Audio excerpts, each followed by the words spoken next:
September 30th, 1955.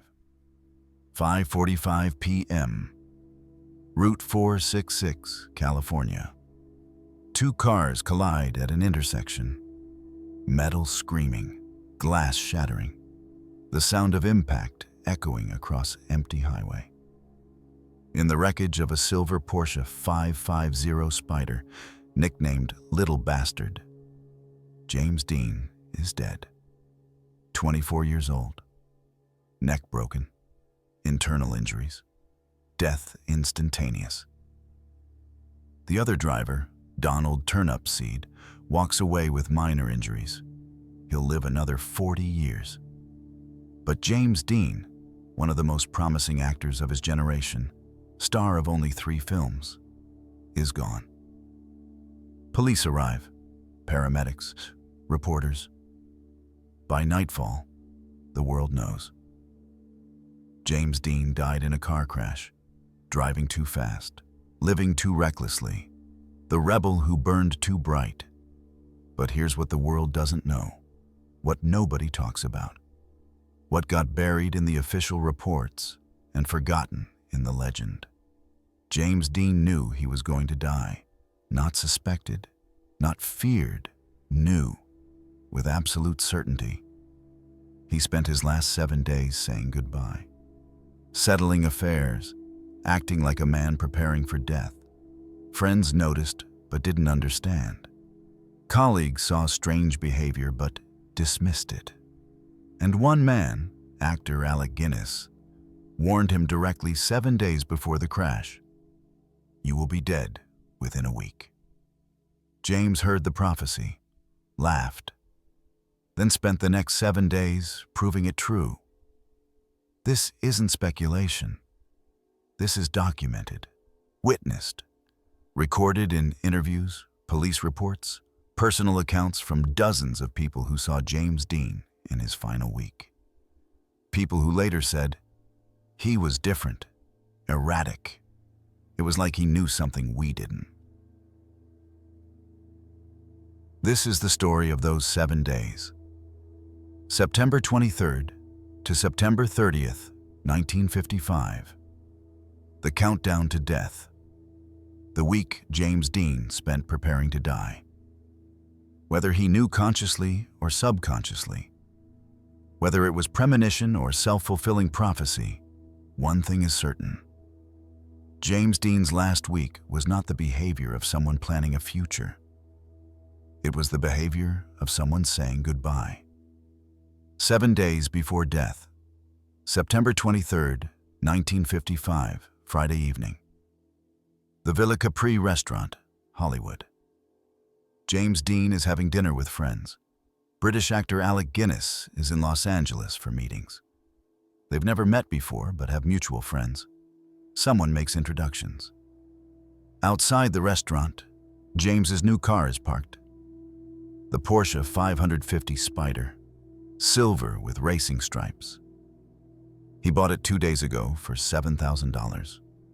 Named it Little Bastard, and had the name painted on the tail. He's obsessed with it. Shows everyone. Revs the engine.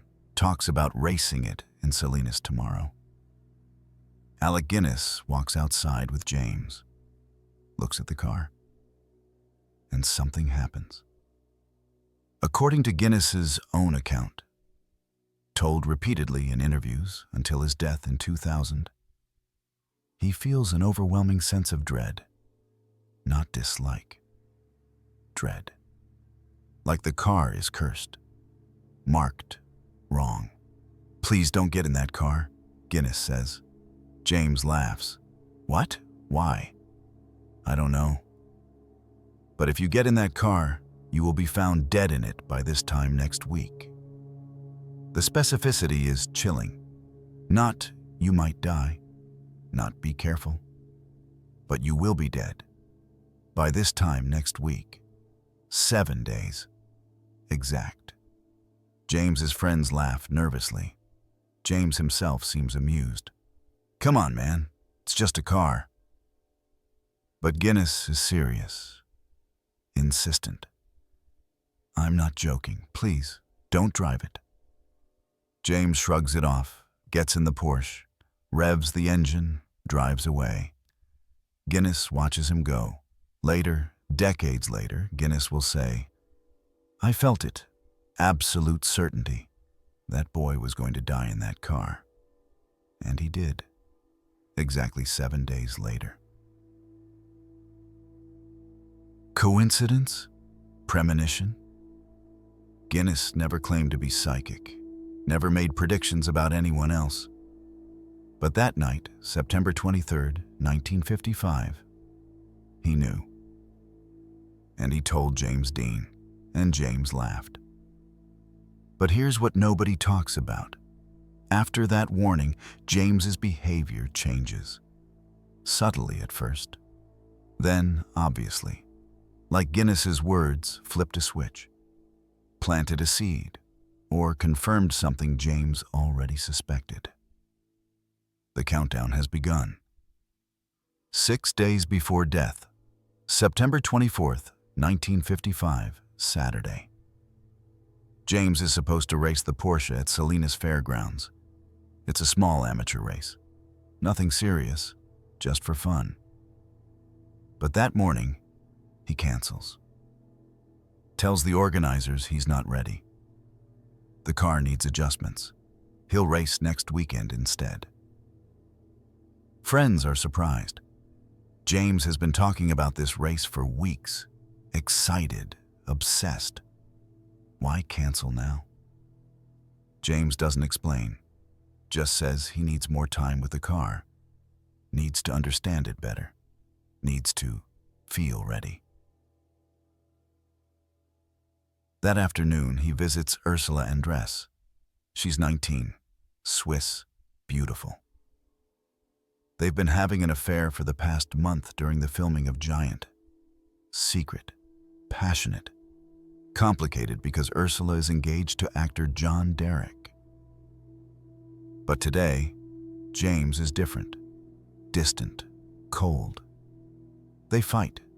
About what, Ursula never specified publicly. But according to her 2015 interview, 60 years after his death, James said something that terrified her. "I'm leaving," James said. "Not just you, everything. I'm done." "Done with what?" Ursula asked. "All of it. Hollywood, acting, this life. I'm going to Europe. Or maybe I'm just going to disappear." "When?" "Soon. Very soon." Ursula thought he meant leaving Hollywood, running away. She tried to convince him to stay, to give the relationship a chance, to let her break off the engagement with Derek. But James wasn't interested. He was somewhere else mentally, checked out, already gone. "You're scaring me," Ursula said. "Good. You should be scared. We're all living on borrowed time. Some of us just know when the loan's up." "What does that mean?" Ursula didn't understand then. But looking back, she realized James was talking about death. Not metaphorically, literally. He knew his time was ending. That evening, James drives alone, fast, recklessly, through Laurel Canyon, Beverly Hills, Pacific Coast Highway. Like he's testing something, testing the car, testing himself, testing fate. He doesn't crash, but several drivers report seeing a silver Porsche driving 90+ miles per hour on residential streets, weaving, erratic, dangerous. One driver, name never published, later told police, "I thought he was trying to kill himself, the way he was driving. Like he didn't care if he lived or died." 5 days before death. September 25th, 1955. Sunday. James drives to Salinas, 2 hours north of Los Angeles, to practice on the track. He's supposed to race there next weekend, October 1st to 2nd. He wants to familiarize himself with the course. He brings his mechanic, Rolf Wutherich, German, experienced. He's been adjusting the Porsche's engine all week, making it faster, more powerful, dangerous. At the track, James pushes the car hard. Too hard. Rolf keeps telling him to slow down. You're going to blow the engine. But James doesn't listen. Drives faster. Takes corners recklessly. Like he's not practicing. Like he's testing limits. Other drivers notice. One racer, Lance Reventlow, later recalls, Dean was driving like a madman. No fear, no caution. It was impressive and terrifying. I told him after, you drive like you've got nothing to lose. He just smiled and said, I don't. That smile. Multiple people mention it in their accounts. Not a happy smile, a knowing smile. Resigned. Like James Dean had already accepted something the rest of them hadn't figured out yet. That evening, back in Los Angeles, James has dinner with his friend and sometimes stunt driver, Bill Hickman. They eat at a diner on Sunset Boulevard. Bill later described the conversation in multiple interviews. Jimmy was weird that night. Quiet, distracted. I asked him what was wrong. He said, you ever feel like your time is running out? I thought he meant his career. Said something stupid like, you're at the top, man, relax. But he shook his head. Not career, time, life. I can feel it ending. Bill laughed it off. Thought James was being dramatic. Method actors, you know, always in character, always intense. But then James said something Bill never forgot. If I die this week, make sure they bury me in Fairmount, not Hollywood. I want to go home. Stop talking like that, Bill said. You're not dying. James looked at him, dead serious. We're all dying. Some of us just know the schedule. 4 days before death, September 26, 1955, Monday, James has a magazine interview scheduled with a reporter from Modern Screen. It's supposed to be a puff piece. Talk about giant. His rising career, the usual Hollywood promotion, but James derails the interview immediately. Starts talking about death. Obsessively. Do you believe in fate? He asks the reporter. I guess. Why? Because I do. I think everything's already decided. We're just acting out a script that's already written. Free will is an illusion. The reporter tries to steer the conversation back to the film, but James won't let it go. What do you think happens when you die? Just nothing? Or something else? I don't know. I haven't thought about it much. I think about it constantly. Death, what it feels like, whether you know it's coming. I think you do. I think your body knows before your brain does. The interview never gets published. The reporter later says it was too morbid and unusable. But she kept her notes. And years later, after James died, she donated them to a film archive. The notes include this exchange. Reporter, you're only 24. Why are you so obsessed with death? James, because it's close. I can feel it, like a shadow, following me, getting closer every day. Reporter, that's very dark. James, that's very honest. That night, James calls his father in Indiana. They haven't spoken in months. Their relationship is strained. James's father, Winton, abandoned him after his mother died when James was 9. Sent him to live with an aunt and uncle on a farm. James never forgave him. But tonight, James calls. The conversation, according to Winton, is brief. I just wanted to say, if something happens to me, don't feel guilty. It's not your fault. I made my own choices. What What are you talking about?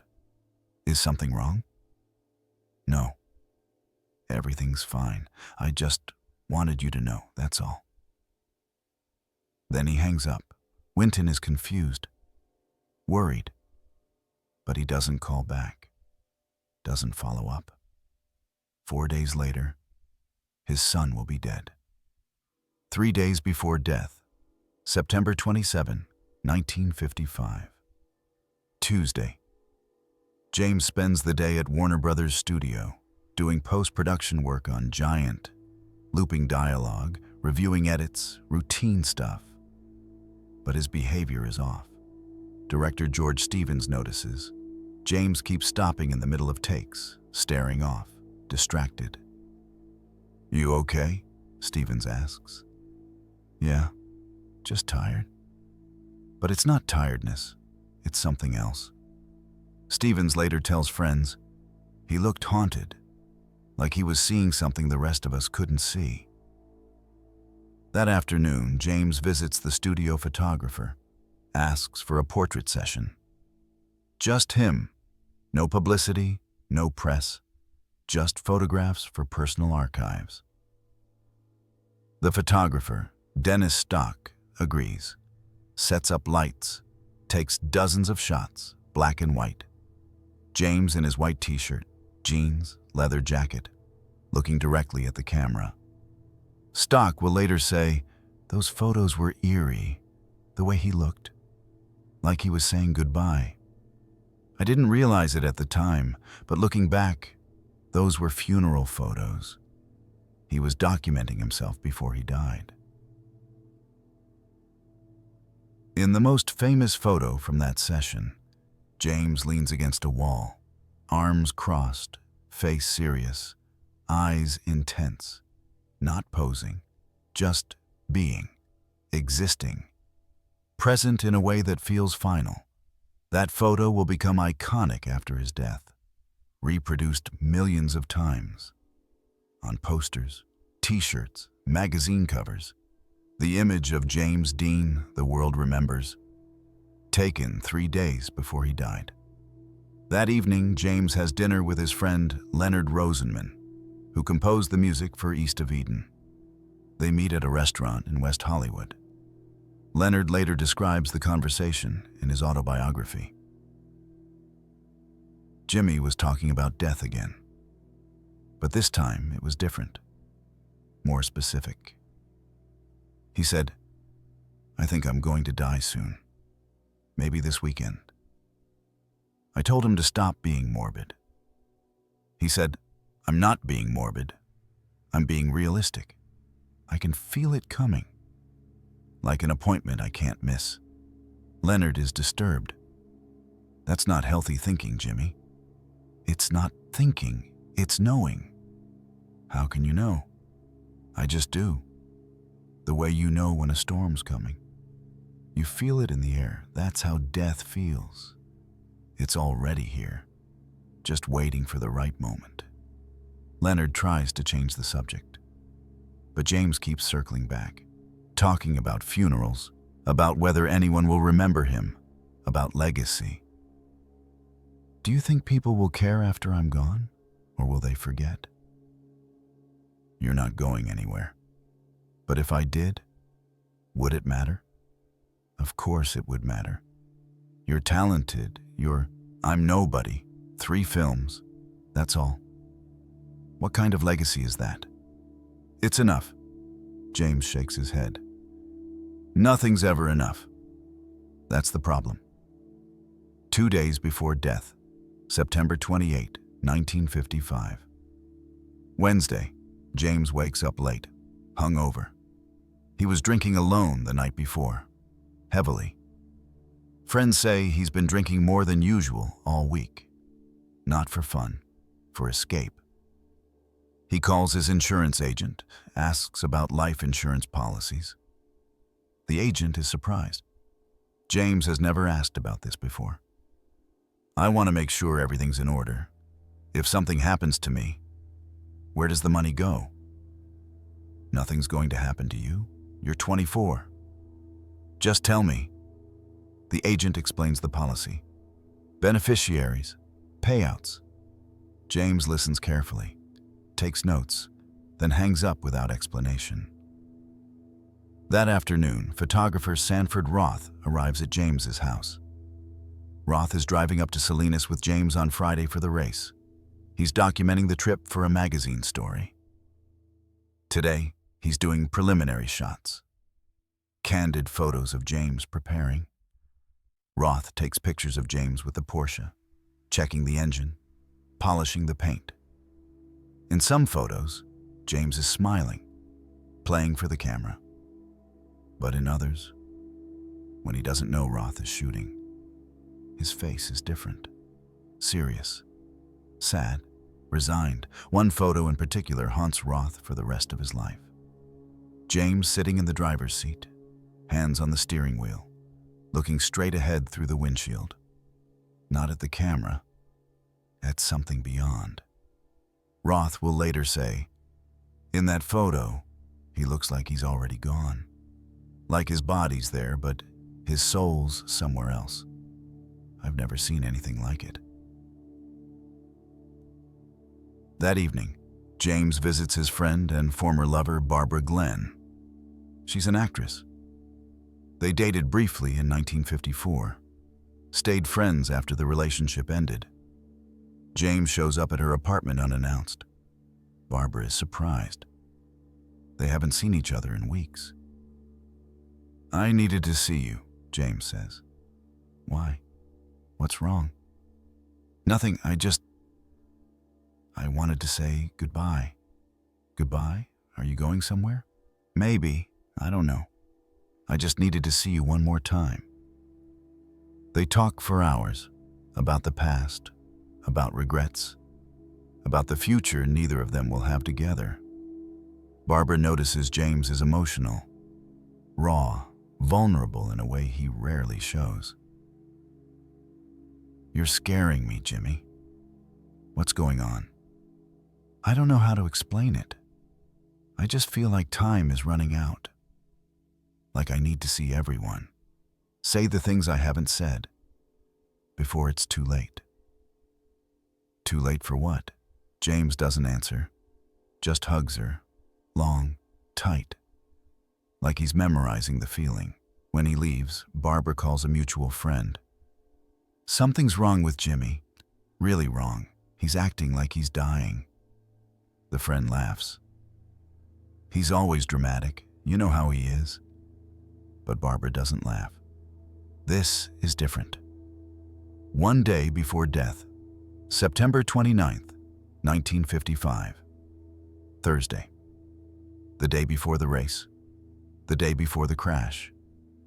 The day before everything ends. James spends the morning at home, packing for the trip to Salinas. Race gear, clothes, his Leica camera. He's supposed to leave tomorrow morning. Drive the Porsche up. 3-hour trip, should arrive by afternoon. Race on Saturday. But James doesn't seem excited. Everyone who sees him that day notices. He's quiet, withdrawn, going through motions. His mechanic Rolf Wuderich stops by. Final check on the Porsche. Everything's ready. Engine tuned, tires inflated, fuel tank full. The car is perfect, fast, deadly. "You nervous about the race?" Rolf asks. "No, I don't get nervous." "You should. This track is dangerous. Fast corners. Experienced drivers crash there all the time." James shrugs. "If it's going to happen, it's going to happen. Can't outrun fate." That afternoon, James drives to Warner Brothers. He has a final costume fitting for some publicity photos, routine stuff. But he's distracted. Keeps checking his watch, like he's running out of time. The costume designer notices. "You seem anxious. You okay?" "Yeah, I'm fine. Just ready for this all to be over." "Over? The fitting? Everything?" That doesn't make sense. The costume designer doesn't push. But later, she'll tell people, "He seemed like he was saying goodbye to everything, the studio, the costumes. his career, like he knew he wasn't coming back. That evening, his last evening alive, James has dinner with his uncle and aunt, Marcus and Hortense Winslow. They're in town visiting from Indiana. They raised James after his mother died. He's close to them, closer than to his father. They eat at a restaurant near James's house. Small, quiet. Marcus later describes the dinner in an interview years later. Jimmy was different that night, sentimental. He kept talking about the farm, about his childhood, about his mother.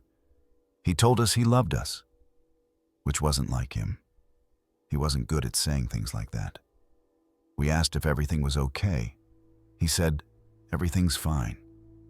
I just wanted you to know, in case I don't get to say it later." "In case you don't get to say it later? What does that mean?" Hortense asked. "Nothing. Just, you never know what's going to happen. I want you to know I love you. That's all." After dinner, James hugs them both, long, emotional. Marcus feels uneasy. "You're acting strange, Jimmy. Are you in some kind of trouble?" "No trouble, just tired. I'll see you after the race." But there's something in his voice, finality, like he knows he won't see them again. That night, James can't sleep. He paces his house, drinks, smokes, looks at photographs, old photos from Indiana, his mother, his childhood, the life before Hollywood, before fame, before all of this. At 3 a.m., he calls his friend Mila Nurmi, a horror show host who went by the name Vampira. They've been close friends for months. She answers groggily. "Jimmy? It's 3 in the morning. I know, I needed to hear a friendly voice." "What's wrong?" "Nothing. Everything. I don't know. Have you ever felt like you're running towards something, but you don't know what it is?" "Are you drunk?" "A little, but that's not why I'm calling. I wanted to say I'm glad I met you. You've been a good friend." "You're being weird." "I know, I'm sorry. Go back to sleep." "Jimmy, wait." But he's already hung up. Vampira stares at the phone, disturbed, confused. She'll replay that conversation thousands of times after he dies, wondering if she should have said something, done something, stopped him somehow. But how do you stop fate? 0 days before death, September 30, 1955. Friday, the last day. The day James Dean dies. 8 a.m., James wakes up. Showers, dresses, white t-shirt, jeans, red windbreaker jacket. The outfit he'll die in. He eats breakfast alone. Toast, coffee, not hungry, just going through motions. 9:30 a.m. Rolf Vutherick arrives, along with photographer Sanford Roth and his wife. They're driving up together. Rolf will ride with James in the Porsche. Roth will follow in another car, documenting the journey. Bill Hickman is also coming. He'll drive James's Ford station wagon up, meeting them in Salinas. But there's a problem. The Porsche isn't street legal yet. No proper plates. If James drives it on the highway, he could get ticketed, or worse. James doesn't care. "I'll be careful. Let's go." 10 a.m. They leave. James driving the Porsche. Rolf in the passenger seat. Roth following behind. The plan is to take Highway 99 north, then cut over to Route 466. 3-hour drive. Should arrive by 1 p.m. But James drives fast. Too fast. He's supposed to follow the speed limit. The car isn't broken in yet. But he can't help himself. The Porsche is built for speed, and James has only hours left to live. Though he doesn't know that. Or maybe he does. 11:45 a.m. Bakersfield. They stop for gas. James is pulled over by a traffic cop, speeding, 65 in a 55 zone. The officer writes a ticket, warns James to slow down. James nods, promises he will, but as soon as they're back on the road, he's speeding again. 75, 80, 85 miles per hour. Rolf keeps telling him to slow down. James ignores him. 1:15 p.m. Blackwell's Corner, a small crossroads with a gas station and cafe. They stop, stretch their legs. James buys an apple, a Coke. He's not hungry but buys food anyway. While they're stopped, James meets another driver, a young guy with a pickup truck. The guy recognizes James, asks for an autograph. James signs it, then, inexplicably, writes something else on the paper. If a man can bridge the gap between life and death, if he can live on after he's dead, then maybe he was a great man. The fan is confused. Why'd you write that? James shrugs. I don't know. Just came to me. 1:45 p.m. They leave Blackwell's Corner, back on the road. Only 30 miles from Salinas now, almost there. James is driving fast again. Rolf is nervous. Slow down, please. Relax, I've got it under control. But he doesn't. Because at Route 466, there's an intersection, Highway 41 crosses. It's a dangerous spot, bad visibility. Drivers coming from different directions, fast. 5:15 p.m. James approaches the intersection, still driving 85 miles per hour. Ahead, a 1950 Ford Tudor turns left. The driver, Donald Turnipseed, a 23-year-old college student, doesn't see the Porsche, or sees it but misjudges the speed. Turnipseed turns directly into James's path. James has 2 seconds to react. He tries to swerve, slams the brakes, but it's too late. The Porsche hits the Ford, passenger side, direct impact. The sound is horrific. Metal crushing, glass exploding. The Porsche spins, flips, lands upside down. 5:16 p.m. Rolf Wutherich is thrown from the car, lands 20 feet away, broken jaw, broken legs, but alive. James Dean is trapped in the wreckage, neck broken, chest crushed by the steering wheel, internal injuries, massive trauma. 5:17 p.m. A passing ambulance, by sheer coincidence, arrives. Paramedics pull James from the car, check for vitals. Nothing. No pulse, no breathing, no life. James Dean is dead. Exactly 7 days after Alec Guinness told him, "You will be dead by this time next week." 5:45 p.m. James Dean is pronounced dead at the scene, age 24. Cause of death: multiple traumatic injuries. Time of death: approximately 5:45 p.m. Donald Turnipseed, the other driver, walks away with minor injuries. He'll be interviewed by police. Claim he didn't see the Porsche. Didn't know it was James Dean. Didn't mean to cause the accident.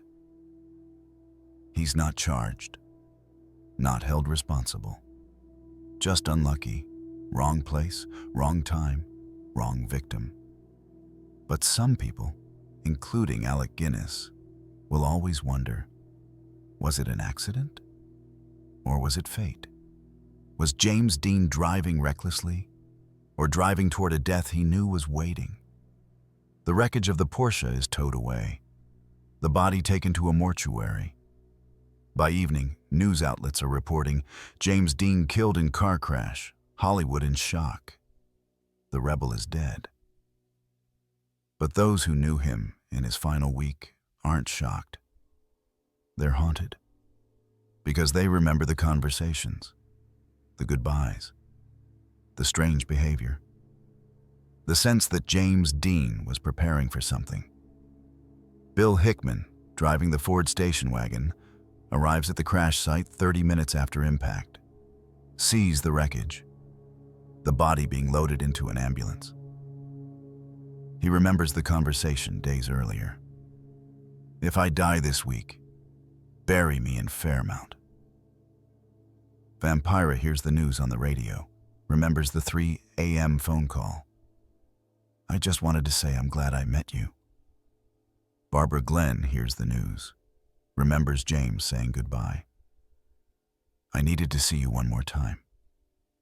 Ursula Andress hears the news in Switzerland, remembers James saying, "I'm leaving very soon." And Alec Guinness, thousands of miles away in London, hears the news. Remembers warning James at Villa Capri restaurant, "You will be dead in that car by this time next week." 7 days, exactly 7 days. Did James Dean know he was going to die? Did Alec Guinness see the future? Or did the prophecy create the reality? We'll never know for certain. But one thing is undeniable. James Dean spent his last 7 days acting like a man preparing to die. Saying goodbye. Settling affairs, making peace. Like he knew his time was ending. Maybe it was premonition, maybe coincidence, maybe self-fulfilling prophecy. But James Dean died exactly when Alec Guinness said he would. In the car, Guinness warned him about 7 days to the hour. Some call it fate, some call it curse, some call it tragedy. But the people who knew James in those final days call it something else. They call it knowing. Because James Dean knew, whether consciously or not, whether he believed it or not. He knew death was coming, and he spent his last 7 days preparing for the appointment he couldn't miss. This is the channel where we tell the untold stories of James Dean. The love he lost, the life he lived, the legend he became. If you enjoyed this story, please hit the like button and subscribe. There are more hidden truths waiting to be uncovered, and you won't want to miss them.